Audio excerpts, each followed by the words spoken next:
School going বাচ্চার মায়েদের সবচেয়ে বেশি টেনশন থাকে আগামীকাল বাচ্চার টিফিনে কি দেওয়া হবে। কি ঠিক বললাম তো? আসসালামু আলাইকুম। তো বলছিলাম কি, আপনার হাতে যদি মাত্র ২০ মিনিট সময় থাকে তাহলেই আপনি আপনার বাচ্চার টিফিনে এই চটপট মজাদার টিফিন আইটেমটি বানিয়ে দিতে পারবেন। তো চলুন এই টিফিন আইটেমটি কিভাবে বানিয়েছি দেখে নেই। প্রথমেই একটা প্যানে দিয়ে দিলাম সামান্য পরিমাণে তেল, সেই সাথে দিয়ে দিলাম কিছুটা কুচানো পেঁয়াজ। পেঁয়াজগুলোকে একটু নরম করে ভেজে একটা সাইডে রেখে এখানে দিয়ে দিলাম 2টা ডিম। তো ডিমগুলো যখন নিচ থেকে একটু হয়ে এসেছে তখন আমি ডিমগুলোকে নেড়েচেড়ে একদম ঝুরি ঝুরি করে নিব। তো আপনারা চাইলে এখানে 3টা 4টা ডিম দিয়ে বানাতে পারেন আপনাদের পরিমাণ অনুযায়ী। তো ডিমগুলোকে একটু ঝুরি ঝুরি করা হয়ে গেলে এখানে দিয়ে দিলাম একটু গিয়ে ভাজা জিরার গুঁড়ো, আর একটু গোলমরিচের গুঁড়ো, সেই সাথে একটু চিলি ফ্লেক্স। আপনারা আপনাদের পছন্দ অনুযায়ী ধনেপাতা, কাঁচামরিচ, মটরশুঁটি সব কিছুই অ্যাড করতে পারবেন। তো পরিমাণ মতো একটু লবণ দিয়ে দিলাম। তো আমি এখানে কোনো সস টস দিব না, আমি এখানে একটু গুঁড়া দুধ দিব, যে এই পানির সাথে গুলিয়ে গুঁড়া দুধটাকে আমি দিয়ে দিয়েছি। তো গুঁড়া দুধ না দিতে চাইলে এখানে আপনারা সস ব্যবহার করতে পারবেন। তো ভিতরের পুরটা যাতে একটু স্যান্ডউইচের পুরের মতো হয়, তো এই জন্য আমি একটু গুঁড়ো দুধ ব্যবহার করেছি। তো দুধটা টেনে গেলে আমি এই পুরটাকে নামিয়ে নিচ্ছি।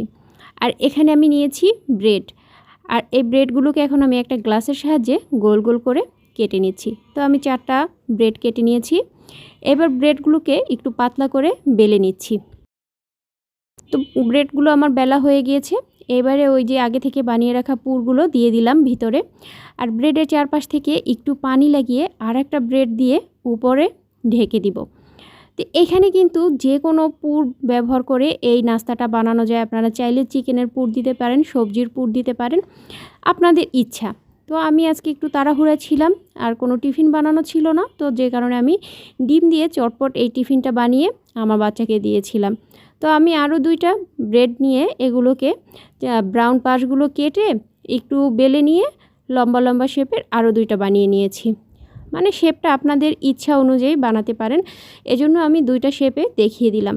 তো ওগুলো আমি বানিয়ে রেখে এখানে নিয়ে নিয়েছি একটা ডিম, আর সাথে নিয়েছি ব্রেড ক্রাম্ব।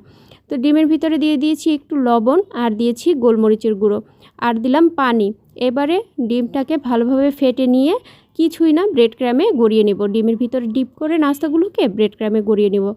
আর চেষ্টা করবেন ডিমটাকে যথেষ্ট পরিমাণে পাতলা করে নেওয়ার, কেননা ব্রেড পানি জাতীয় জিনিসগুলোকে শোষণ করে নেয়। তো আমি এখানে হালকা তেলে এগুলোকে একটু উল্টে পাল্টে আমার পছন্দ মতো কালার আসা অনুযায়ী ভেজে তুলে নিয়েছি। তো এই টিফিনটা খুব তাড়াহুড়ায় বানিয়েছি, ছেলে বসে আছে, স্কুলের জন্য বের হবে।